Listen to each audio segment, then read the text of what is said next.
Hello नमस्कार दोस्तों। आज हम राजस्थान के एकीकरण का अंतिम टॉपिक जिसके अंदर हम एमसीक्यू ले रहे हैं उसको अभी पूरा करने वाले हैं। तो यहाँ पे हम अलग अलग प्रकार के क्वेश्चन लाए हैं और इस क्वेश्चन के आंसर हम यहाँ पर करेंगे। चलो शुरुआत करते हैं।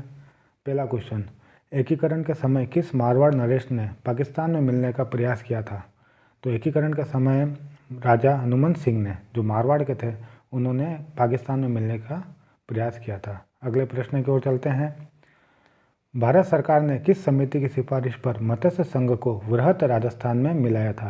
क्वेश्चन क्या कह रहा है कि भारत सरकार ने किस समिति की सिफारिश पर मत्स्य संघ को वृहत राजस्थान में मिलाया था? तो समिति का नाम है शंकर रायदेव समिति के सिफारिश पर।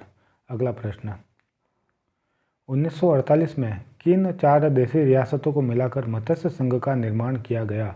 तो मत्स्य संघ का निर्माण हम सभी को पता है कब हुआ था? 18 मार्च 1948 को हुआ था। और इसमें किन रियासतों को मिलाया था? तो ए, बी, सी और डी, मतलब अलवर, भरतपुर, धौलपुर और करौली। तो हमारा ऑप्शन नंबर सी जो होगा वो सही आंसर होगा। अगले प्रश्न की ओर चलते हैं। राजस्थान के एकीकरण से पूर्व राजस्थान में कितनी रियासतें और ठिकाने थे? तो सभी को याद है 19 रियासतें थी और 3 ठिकाने थे। हमारा ऑप्शन नंबर डी सही हो जाएगा।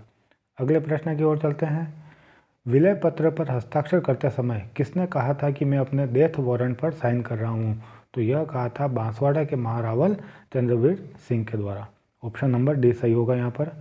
अगले प्रश्न की ओर चलते हैं। समिति जिसने जयपुर को राजस्थान की राजधानी बनाने की सिफारिश की थी, कौन सी समिति थी जिसने जयपुर को राजस्थान की राजधानी बनाने की सिफारिश की थी? तो समिति का नाम था सत्यनारायण राव समिति। Option number B.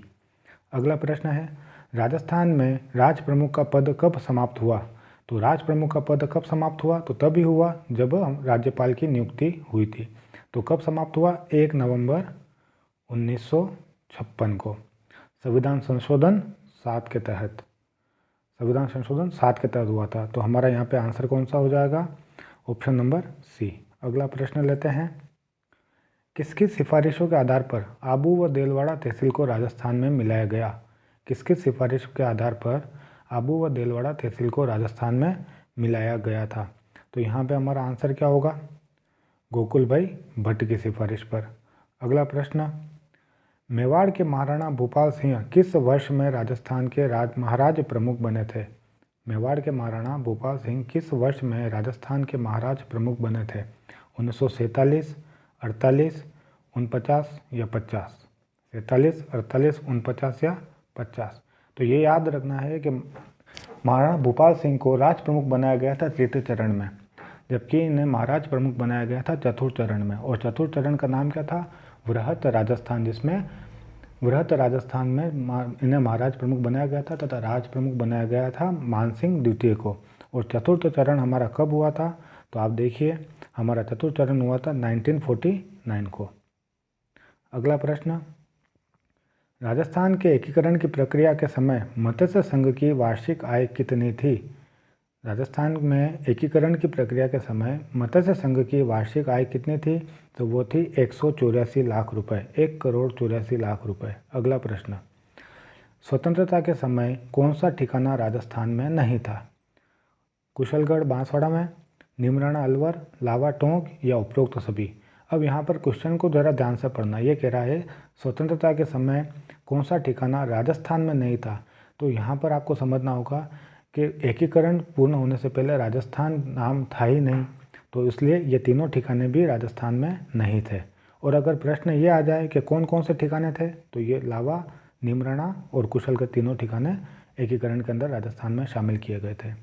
अगला प्रश्न, किस मुख्यमंत्री के काल में राजस्थान के एकीकरण का अंतिम चरण संपन्न हुआ? तो यह चीज़ हमने वन लाइनर के अंदर भी देखी थी और हमारी डिटेल वीडियो के अंदर भी देखी थी। तो वो मुख्यमंत्री थे Mohanlal Sukhadia. Option number B. अगला प्रश्न, कितने रजवाड़ों व राज्यों के एकीकरण से राजस्थान राज्य बना? तो सभी को पता है 19 रियासतें थी, 3 ठिकाने थे और एक केंद्र शासित प्रदेश कौन सा था? अजमेर। अगला प्रश्न, एकीकरण के समय किस मारवाड़ नरेश ने पाकिस्तान में मिलने का प्रयास किया? ये क्वेश्चन हम अभी कर चुके हैं, तो हनुमंत सिंह थे। अगला प्रश्न, राजस्थान के एकीकरण के समय भरतपुर का शासक कौन था? ब्रजेंद्र सिंह थे, सूरजमल थे, शंभू सिंह थे या कीरत सिंह थे? तो हमारा सही आंसर होगा ऑप्शन नंबर 1, ब्रजेंद्र सिंह। अगला प्रश्न, रियासती सचिवालय की स्थापना कब की गई थी? तो रियासती सचिवालय की स्थापना 5 जुलाई 1947 को हुई थी। हमारा ऑप्शन नंबर बी सही होगा। अब रियासती सचिवालय के अध्यक्ष कौन थे? तो वो कौन थे, जरा सोचिए कौन थे वो। रियासती सचिवालय के सचिव कौन थे जिन्होंने भारत के एकीकरण में और राजस्थान के एकीकरण में अपना महत्वपूर्ण योगदान दिया था? वो थे सरदार वल्लभ भाई पटेल। और इसके सचिव कौन थे? तो वो थे वीपी मेनन।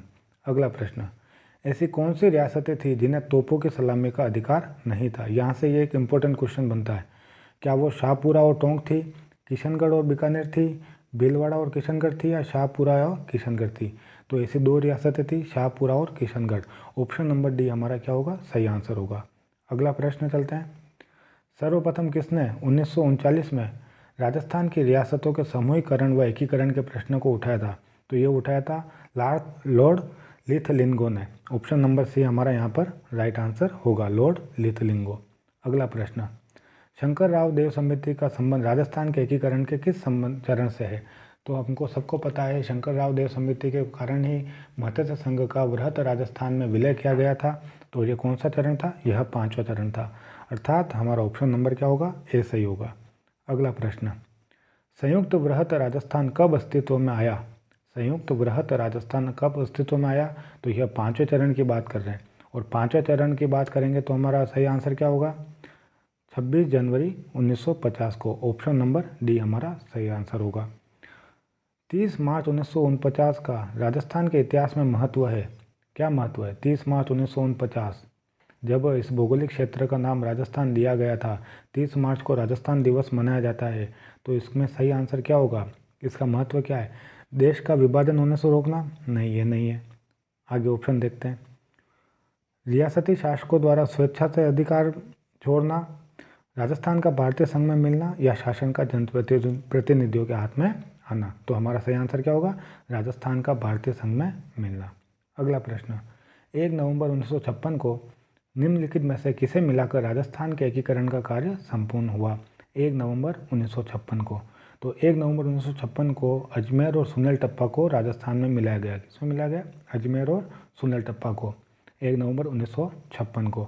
और इसी के साथ साथ में सिरोही जिले के किन किन क्षेत्रों को शामिल किया गया? तो आबू व दिलवाड़ा तहसील को भी शामिल किया गया तथा सिरोंज क्षेत्र को मध्य प्रदेश को दे दिया गया। अगला प्रश्न, निम्न में से गलत कथन है।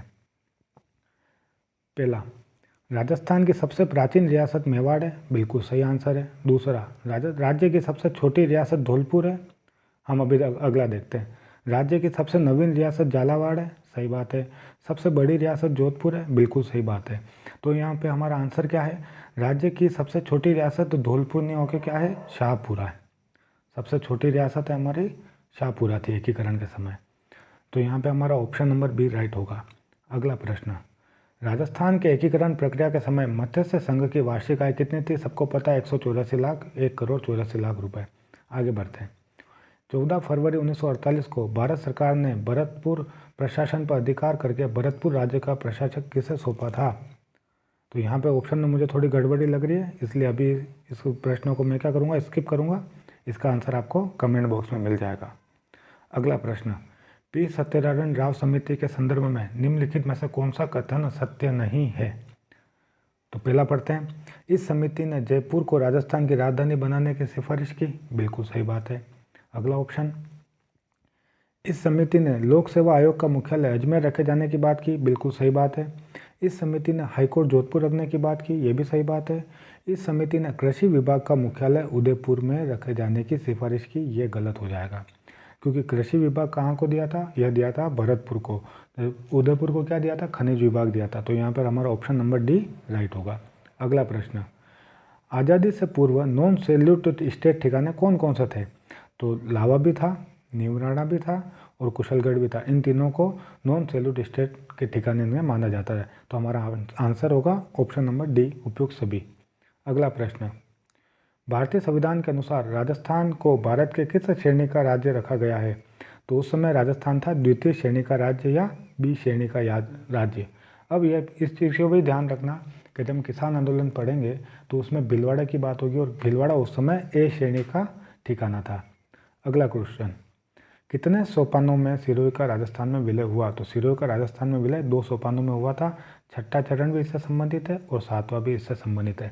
छठे चरण के अंदर सिरोही को शामिल कर दिया गया था आबू व दिलवाड़ा को छोड़कर, और जबकि आबू और दिलवाड़ा को 7वें चरण के अंदर राजस्थान में शामिल किया गया था। अगला प्रश्न, टोडगढ़ को राजस्थान में कब सम्मिलित किया गया? टोडगढ़ को राजस्थान में कब सम्मिलित किया गया? अब टोडगढ़ को राजस्थान में कब सम्मिलित किया, तो जरा समझिए टोडगढ़ कहाँ पर है? टोडगढ़ है अजमेर में। तो अजमेर को राजस्थान में कब शामिल किया गया? तो 1 नवंबर 1956 को किया गया। तो यहाँ पर 1956 ऑप्शन नंबर डी हमारा क्या होगा? राइट आंसर होगा। अगला प्रश्न, वृहत राजस्थान संघ का उद्घाटन 30 मार्च 1949 को किसके द्वारा किया गया? वृहत राजस्थान का उद्घाटन, तो तारीख तो क्या है हमारी? 30 मार्च 1949। 30 मार्च को क्या आता है? राजस्थान दिवस आता है। तो इसमें उद्घाटन किसने किया था? तो इसमें उद्घाटन किया था सरदार वल्लभ भाई पटेल ने। ऑप्शन नंबर ए हमारा राइट आंसर। अगला प्रश्न, राजस्थान संघ का निर्माण 25 मार्च 1948 को हुआ। 25 मार्च 1948 को हुआ। इसमें महाराज प्रमुख किसे बनाया गया? तो ये कौन सा संघ की बात कर रहा है? ये पूर्वी राजस्थान की बात कर रहा है और राजस्थान संघ की बात कर रहा है, अर्थात द्वितीय चरण की बात कर रहा है। और द्वितीय चरण की राजधानी हमारी क्या थी? कोटा थी। और कोटा में राजा कौन थे? भीम सिंह। तो कोटा के राजा भीम सिंह को राज प्रमुख नियुक्त किया गया।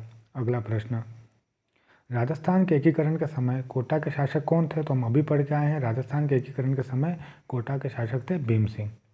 अगला प्रश्न, किस राज्य के शासन को राजस्थान संघ का राज प्रमुख बनाया गया था? किस राज्य के शासक को राजस्थान संघ का राज प्रमुख बनाया गया? अर्थात द्वितीय चरण की बात कर रहा है, और द्वितीय चरण में आंसर क्या होगा? कोटा। कोटा के शासक कौन थे? भीम सिंह। अगला प्रश्न, राजस्थान के गठन के समय दूसरे चरण में संघ की राजधानी निम्नलिखित में से कौन सी थी? तो अभी पढ़ के आए हैं कोटा, क्योंकि कोटा से बार बार सवाल आते हैं, इसलिए कोटा के सवालों को घुमा फिरा के अलग अलग तरीके से दिया गया है। अगला प्रश्न, एकीकृत राजस्थान के निर्माण में मत्स्य संघ में शामिल जिले थे। कौन कौन से थे मत्स्य संघ में? तो हमारा आंसर क्या होना चाहिए? ए, बी, सी और डी। अलवर, भरतपुर, धौलपुर और करौली। तो हमारा ऑप्शन नंबर डी यहाँ पे क्या हो जाएगा? राइट हो जाएगा। अगला प्रश्न, तो अगला प्रश्न नहीं है, तो हमारा ये प्रश्न यहीं पर ख़त्म होते हैं। आज हमारा एकीकरण का टॉपिक कंप्लीट हो गया है।